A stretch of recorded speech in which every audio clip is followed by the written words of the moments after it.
Perkembangan teknologi informasi dan komunikasi telah menghasilkan berbagai inovasi yang luar biasa. Nah, salah satunya inovasi yang paling signifikan adalah game online, yang telah menjadi fenomena global dengan jutaan pemain di seluruh dunia. Namun, di sisi lain, kecanduan game online telah menjadi perhatian serius bagi masyarakat dan pemerintah di banyak negara. Banyak orang, terutama remaja dan dewasa muda, terjebak dalam pola perilaku yang mengganggu karena kecanduan game online. Kecanduan semacam ini dapat memiliki dampak negatif yang signifikan pada aspek fisik, mental, sosial, dan akademik kehidupan seseorang.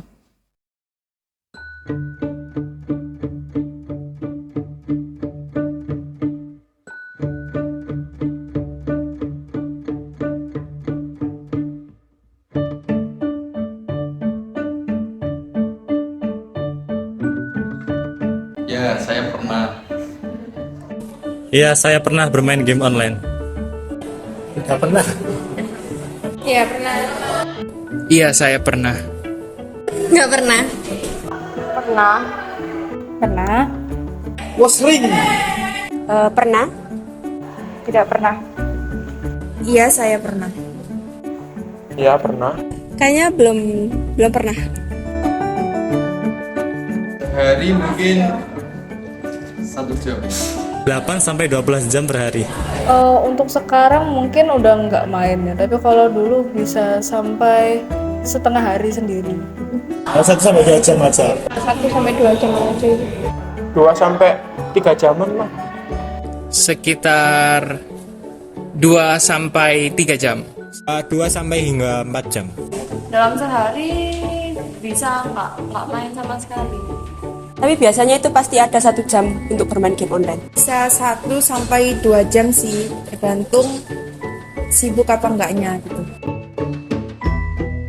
Game online saat ini itu sangat-sangat menyenangkan dan sangat-sangat bikin candu ya. Saat ini game online mungkin udah menjadi seperti keseharian orang gitu ya, seperti normalisasi kayak sudah termasuk kegiatan sehari-hari gitu. Tambah semangat, tambah hebat, tambah maju.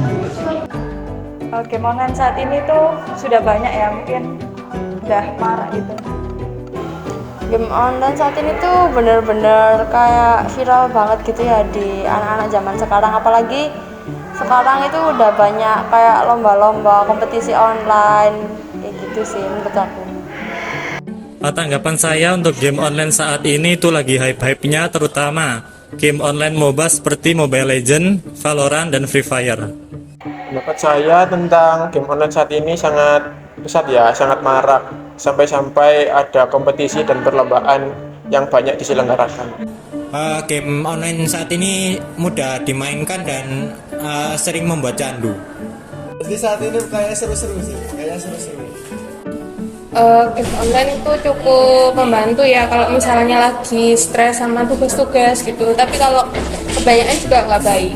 Menurut saya ya cukup menghibur untuk menghilangkan kala gabut atau gak ada kerjaan. Sebenarnya kalau tergantung individu masing-masing yang main game online itu gimana. Jadi sebenarnya kita tidak bisa menyalahkan game online-nya sendiri, tapi kita melihat lagi individu yang menggunakan game online tersebut. Dia bisa tidak menggunakannya dengan bijak. Ya sangat mengganggu belajar sih. Game online saat ini tuh ada dampak negatif sama positifnya ya. Kalau negatif itu biasanya buat anak kecanduan, tapi kalau positifnya dari game online itu bisa menghasilkan uang atau buat hiburan diri sendiri gitu. Kalau menurut saya 3. Untuk rating game online saat ini menurut saya itu 4. 5. Rating 4 ya, soalnya kalau benar-benar pusing kan bingung gimana. Nah itu bisa pelariannya ke game online. Mungkin 4, karena dari game online orang bisa menghasilkan uang. 5 ya, cukup banyak. Pertama, game online pertarungan itu membuat kognitif kita tuh jadi lebih cepat, jadi lebih responsif, terus juga membuat kita lebih senang bekerja sama, seperti bekerja sama antar tim. 4. Saya memberi rating 3. Menurut saya dampak positif dari game online itu 4. Ya karena itu tadi bisa menghasilkan uang dan untuk hiburan diri sendiri. Mungkin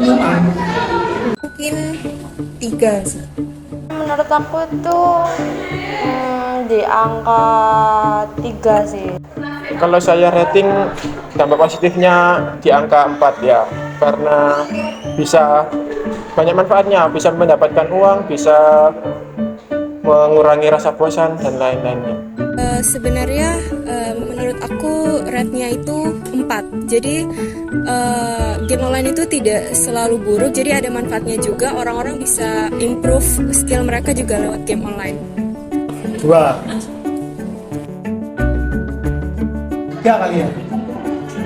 3. Dampak negatifnya 3 sih, soalnya negatif kan kalau over aja ya, dan itu sama ini belum sampai over ya. Sekitar 3 mungkin. 3. 5 ya, karena saya juga sempat mengalami seperti kecanduan. Terus selain kecanduan ada juga boros ya, seperti game-game yang pay to win. Itu kalau memang benar-benar udah saking into the game-nya banget, itu bisa habis berjuta-juta, bermiliar-miliar untuk top up gitu. Kalau dampak negatifnya bagi saya sendiri angka 3 ya, karena ya itu tadi bisa kalau digunakan berlebihan bisa berdampak pada kesehatan. 2. Dampak negatif game online saat ini juga 4. Itu sebenarnya tergantung sama playernya. Kalau semisal playernya itu bisa mengambil cuan atau manfaat dari game tersebut, itu akan mendapatkan cuan. Sedangkan sebaliknya, apabila player tersebut tidak bisa memanage waktu, tidak bisa mengambil hikmah pada game online tersebut, bisa jadi itu jadi musibah bagi player tersebut. Alasannya kenapa ya? Buang-buang waktu salah satunya, sama tidak bisa fokus prospek ke masa depannya. 3 juga sih. 5 karena bisa membuat orang kecanduan. Nah, saya memberi rating 3. Angka 4. Di beberapa orang yang aku kenal, game online itu bisa berdampak dia jadi tidak bisa bersosialisasi dengan orang lain gitu secara di luar gitu. Jadi cuma dia fokus ke dalam game online itu aja. Ratingnya sih menurut aku 4 juga. Nah, itulah tanggapan dari para narasumber kita. Aku setuju banget sih sama narasumber kita kalau game online itu bisa memberikan dampak negatif juga dengan dampak positif, tergantung dengan penggunanya. Kita nggak bisa memberikan kesalahan secara sepenuhnya apabila seseorang itu terdampak dengan game online. Tapi aku masih nggak tahu nih gimana ya supaya kita nggak terdampak negatif oleh game online. Aku tahu caranya. Sini, aku kasih tahu. Mengatur waktu dengan tepat. Perlu bagi pemain game online bijak dalam membagi waktu. Beri batasan pada penggunaan game online dalam seharinya. Sehingga waktu yang tersisa dapat dipergunakan untuk kegiatan lain seperti olahraga atau berinteraksi dengan sekitar. Menjaga keseimbangan hidup. Hal ini berkaitan dengan poin sebelumnya, yaitu menggunakan waktu luang tidak hanya dengan game online, tetapi juga meluangkan untuk aktivitas yang lebih bermanfaat. Mendorong interaksi sosial positif. Berinteraksi dengan lingkungan sosial membuat kita teralihkan dari game online. Maka dari itu, manfaatkan hal tersebut dengan berada di lingkungan sosial yang mampu mendorong kamu kepada hal positif. Pendidikan tentang kesadaran digital. Bagi pemain, sangat penting untuk memahami risiko yang terkait dengan game online, seperti ketergantungan, cyberbullying, dan lain sebagainya. Bimbingan dan dukungan. Nah, apabila kamu telah terdampak, jangan sedih.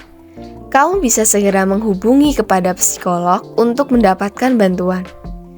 Apabila temanmu yang terdampak, berikan mereka dukungan supaya mereka dapat melakukan aktivitas tanpa terganggu.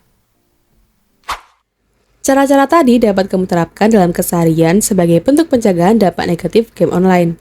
Perlu kita ketahui bahwa penciptaan game online pada awalnya bertujuan sebagai media pendidikan dan digunakan sebagai hiburan saat ini. Tapi tidak dapat dipungkiri bahwa game online mampu memberikan dampak buruk bagi penggunanya. Oleh karena itu, mari kita menjadi pengguna yang bijak dalam memanfaatkan game online supaya kita tidak terdampak oleh keburukan game online.